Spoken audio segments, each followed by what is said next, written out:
इस लेक्चर में हम कंटिन्यू कर रहे हैं पोर्टफोलियो परफॉर्मेंस के further examples. Let us say next we have example number 4। PDF आप डाउनलोड कर लीजिए, उसमें अवेलेबल हैं सभी। तो उसमें आपको डाटा दिया है, डिटरमिन करना है अपने sharp index for portfolio x with mean recurrence. तो अपने शार्प इंडेक्स निकालना है। इसमें शार्प इंडेक्स का मतलब होता है शार्प रेशो। उसका फार्मूला यही है हमारा RI minus RF upon standard deviation. I security को भी शो कर सकता है और पोर्टफोलियो को भी शो करता है। तो अब देखो इसमें आपको दिया है कि पोर्टफोलियो वाई है, तो डाटा क्या रखा है हमें, पोर्टफोलियो एक्स और एक है वाई। तो एक्स से रिटर्न भी दी है अब आपको RI, रिटर्न है आपकी 14% और एक आपको दिया है standard deviation of X 18%। Similarly portfolio Y उसकी रिटर्न है 20% और आपको दिया है standard deviation 16%। So you are given that a risk-free rate is RF is given, this is 10, and market portfolio having an expected return 20 और market की return the है आपको 20% and with our standard deviation 8, तो market का standard deviation भी दिया है आपको 8। So would you rather be in the market portfolio और वन हो गया अगर 2 पोर्टफोलियो। तो आपने बताना है कौन सा बेटर है, पोर्टफोलियो एक्स वाई या ओवरऑल जो मार्केट का पोर्टफोलियो बना हुआ है ऑटोमेटिकली। तो सिंपल है, बस इंडेक्स निकाल देखें, sharp index of portfolio x. इसकी जो रिटर्न है 14, रिस्क फ्री है 10, रिस्क है आपका 18, एंड ऑफ वाई रिटर्न है 20, रिस्क फ्री, टोटल रिस्क है 16, end of market overall market उसके रिटर्न है 20, रिस्क फ्री 10 और मार्केट का रिस्क आपको दिया है 8। तो नेचुरली जिसमें हाईएस्ट होगा आपका Sharpe index get mean is best. तो जैसे 4/18 0.22, जैसे 10/16, जैसे जो 0.625, जैसे जो 10/8, तो 1.25। तो जिसमें नहीं बेस्ट। तो पोर्टफोलियो की जगह आपको मार्केट के पोर्टफोलियो में इन्वेस्ट करना चाहिए, उसमें आपको हायर रिटर्न मिलेगी पर यूनिट ऑफ रिस्क। तो नेक्स्ट लेके से एग्जांपल नंबर 5। तो उसमें आपको मेंशन किए हैं, you are asked to analyse 2 portfolios having following features. 2 portfolios हैं, उनकी रिटर्न है, बीटा है, रेजिडुअल वेरिएंस है आपके पास। तो लेके से डाटा आपको दिया है कि जिसमें जो पोर्टफोलियो एंड जो रिटर्न आपको दी है एंड बीटा इज गिवन और एक आपको दिया है रेजिडुअल वेरिएंस, जिसको हम कहते हैं रेजिडुअल रिस्क। इसको हम शो करते हैं सिग्मा IE स्क्वायर से। पोर्टफोलियोज हैं आपके AB and return is 1812, beta ये 2 and 1.5, residual variance is 3 and 0।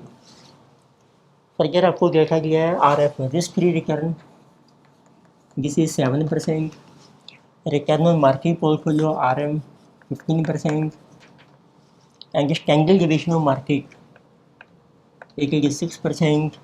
Compute आपने करना है Jensen index, Sharpe index, Treynor index for portfolio. तो तीनों चीज़ें आपको पूछी हैं। तो पोर्टफोलियोज हैं आपके एक्स वाई, तो let us draw table. Number 1 is X, second is Y. तो पहले कहते हैं जेंसन इंडेक्स। तो जेंसन इंडेक्स होता है जेंसन अल्फा। तो इसका फार्मूला है एक्चुअल रिटर्न कितनी है आपकी माइनस रिक्वायर्ड रिटर्न एज पर CAPM, that is RF plus beta into RM minus RF। तो आप देखिए एक्स की रिटर्न है एक्चुअल 18, उसकी निकालते हैं एक्सपेक्टेड रिटर्न है, रिस्क फ्री रिटर्न है आपकी 7, बीटा है इसका 2, RM है आपका 15 minus 7। So this is our 15 minus 7, 8 into 2, 16 plus 7 23। So 18 minus 23 minus 5। Similarly देखिए वाई का, वाई की रिटर्न है अब आपके पास 12 माइनस 7, इसका बीटा है 1.5 into 15 minus 7। So this is 8 into 1.5, 12 plus 7, 19, this is minus 7। तो अल्फ़ा दोनों का नेगेटिव आ रहा है।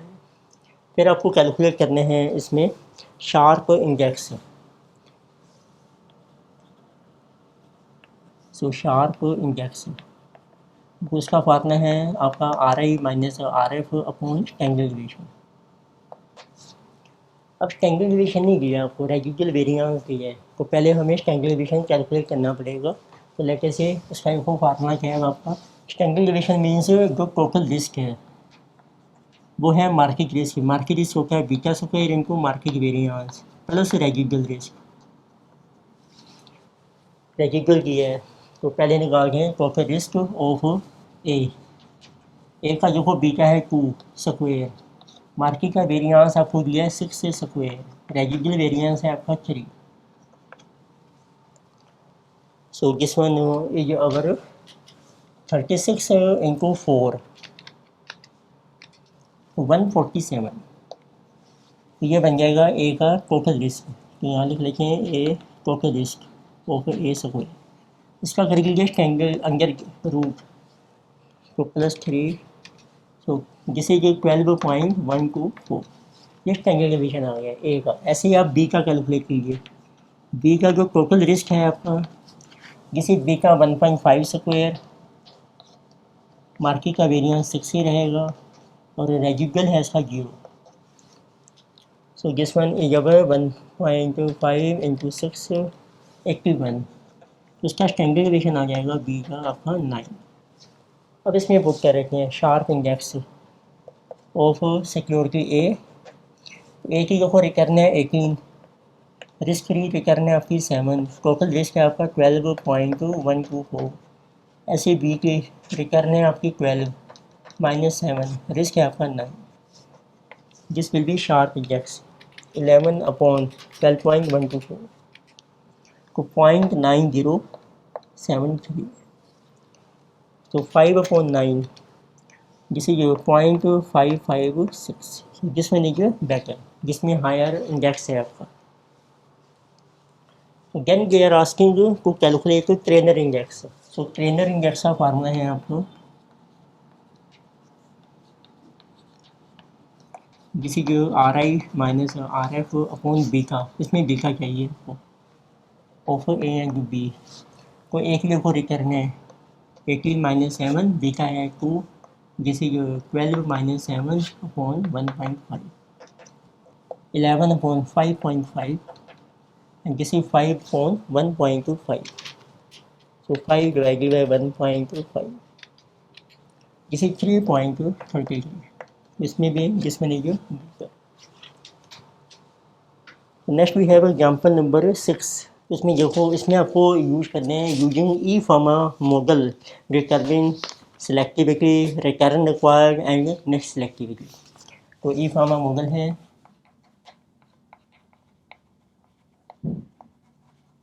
लेकिन सी आपको डाटा क्या दिया है, return from stock, actual return आपको दिया है RI 30%। Then risk free return की given RF 7, return from market की गिवन RM 18%। फिर आपको बीटा दिया है सिक्योरिटी का, जिसे 1.5। Then standard division of security जिसे given 8, standard division of market की गिवन जिसमें नहीं 5। तो ये आपको डाटा दिए। तो ई फार्मा में चारों कंपोनेंट्स कैलकुलेट कर रखे हैं, वही उन्होंने पूछा है। तो सबसे पहले देखो आपकी पहली है आपकी total return, this is RI that is given 30%। इसका जो फर्स्ट कंपोनेंट है that is risk free return, ये आपको मिल रही है 7%। सेकंड कंपोनेंट है आपका risk premium for market risk, risk premium for market risk. इसका फार्मूला है beta into RM minus RF। Beta की गिवन 1.5, RM की given 18 minus 7। 11 into 1.5, 16.5. So then they are asking number 12, risk premium for our non-market risk. जिसको कहते हैं return for selectivity.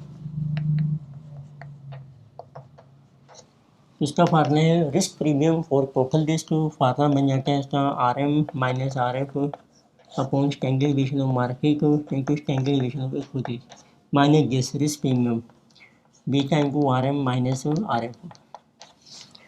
आप और भी बना सकते हैं, इसको कॉमन भी कर सकते हैं. देखो RM माइनस RF आपका कॉमन आ जाएगा और यहाँ रह जाएगा आपका standard division of equity upon standard division of market minus यहाँ रह जाएगा बीटा. तो आंसर आपका same.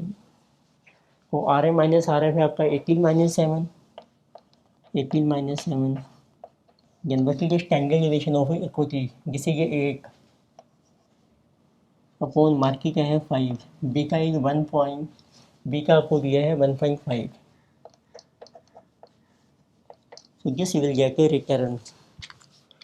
So this is 8 divided by 5, 1.6 minus 1.5, 0.1, 18 minus 7, 11 को 1.1%. ये आपकी आ गई रिटर्न फॉर सिलेक्टिविटी. अब रहते हैं लास्ट कंपोनेंट आपका जिसको हम कहते हैं return for net selectivity.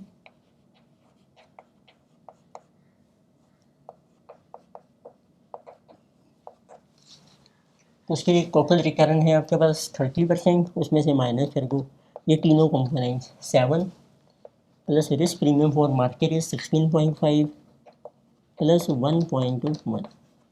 Balance आ जाएगी return from selectivity 8.1, 8 16.5 plus 8.1 minus over 30 5.24%.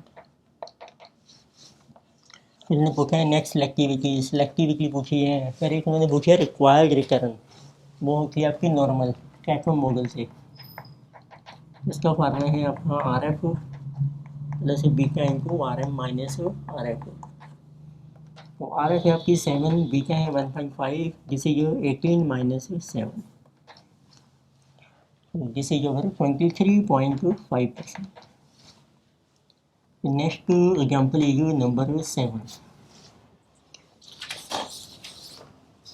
तो इसमें आपको मेंशन किया है गिवन दैट यूटिलिटी फंक्शन आपको दिया है इज. तो एक आपको ना दिया है utility function. So that is W minus W square upon 20. तो यूटिलिटी हम यू से शो कर सकते हैं. ये फंक्शन दे रखा है आपको where W is outcome. W क्या है आपका? W is outcome. आउटकम होता है रिजल्ट. रिजल्ट मीन्स जो भी रिटर्न है या जो भी आपको दिया है. So which of the following investment is preferable. दो इन्वेस्टमेंट्स हैं A और B, उसकी आउटकम दिए हैं, प्रोबेबिलिटी दी है. चलो पहले लेते हैं इन्वेस्टमेंट को A. तो क्वेश्चन मेंशन कर रहा हूँ मैं क्योंकि आपको दिया है उसका आउटकम. आउटकम इज W दे रखे हैं. सो आउटकम इज 679 और इसकी प्रोबेबिलिटी दे रखी है आपको जिसे जो 1/3, 1/2 एंड 1/6. तो इससे आपकी यूटिलिटी आ जाएगी. इसमें पुट कर रखे हैं W की वैल्यू क्या कहेगी 6 minus 6 square 36 upon 20. 7 minus 7 square 49 upon 20. 9 minus 9 square 81 upon 20. तो इस तरीके से आपकी यूटिलिटी कैलकुलेट हो जाएगी. 36 अपॉन 20 ये है 1.8 जिसे 4.2. So 49 divided by 20 2.45 minus 7 4.55 and 81 divided by 20 minus over 9 4.95. तो इसको मल्टीप्लाई कर दो प्रोबेबिलिटी से तो वो आपकी आ जाएगी एक्सपेक्टेड यूटिलिटी. तो कॉलम बना देते हैं utility into probability. So this will be our expected utility इनको 1/3 1.4 divided by 2, so 4.55 into 1 by 2, 2.275, 4.95 divided by 6, 0.825. This is coming 4.5। तो इसी तरीके से एक आपको दिया investment B,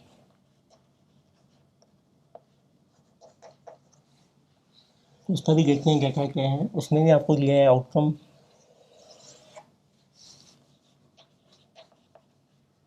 which means W. उसका आउटकम है 5, 8, 11 और आपको प्रोबेबिलिटी दे रखी है जैसे 1/3, 1/3 एंड 1/3। उसकी आप कैलकुलेट कीजिए यूटिलिटी। फंक्शन सेम है आपका, जैसे कि 5 minus 5 square upon 20, so 8 minus 8 square upon 20, so 11 minus 11 square upon 20, so 5 square 25 upon 20, 1.25, so this is 3.75. So 8 square 64 divided by 20, so minus 8, 4.8. Then 11 square 121 divided by 20, minus 11, 4.95.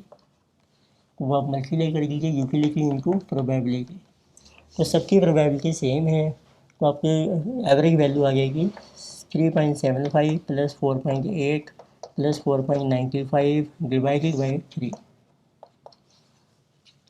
so 3.75 plus 4.8 plus 4.95 divided by 3, this is also coming 4.5। तो by chance दोनों की utility आपकी same आ रही है, so both portfolios are equally profitable. तो next इसमें आता है कि लास्ट एग्जांपल है नंबर 8। तो लाइक जैसे एग्जांपल 8 इसमें आपको मेंशन किया है company A is growing rapidly and you are a managing global equity fund and so far you have invested only in developed country stocks only. Now you have decided to add stocks of economy। इसमें ना दो तरह के stocks हैं, एक है developed country stock, एक है stocks of economy A to your portfolio. तो उनकी रिटर्न और आपको कोरिलेशन वगैरह दिया है। तो लेट अस सी, देखो आपके पास ये डाटा दिया है क्वेश्चन में। तो एक है आपके स्टॉक्स ऑफ, एक है डेवलप्ड कंट्री और एक है आपके स्टॉक ऑफ इकोनॉमी ए।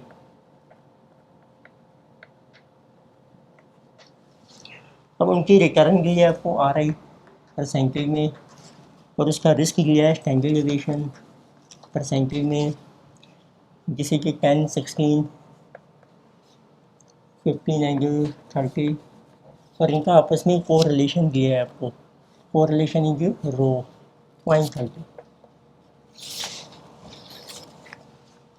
तो प्रेजेंटली जो इन्वेस्टर है ये, तो 100% investment in stock of developed economy, developed country, तो इसी का स्टॉक है आपके पास। तो रिस्क फ्री रिटर्न भी आपको दी है RF, जिसे ये 3%। So now we are asking that what percentage of your portfolio you should allocate to stock of economy A. तो ए में आपको कितना इन्वेस्ट करना चाहिए if you want to increase return on your portfolio by 0.5%।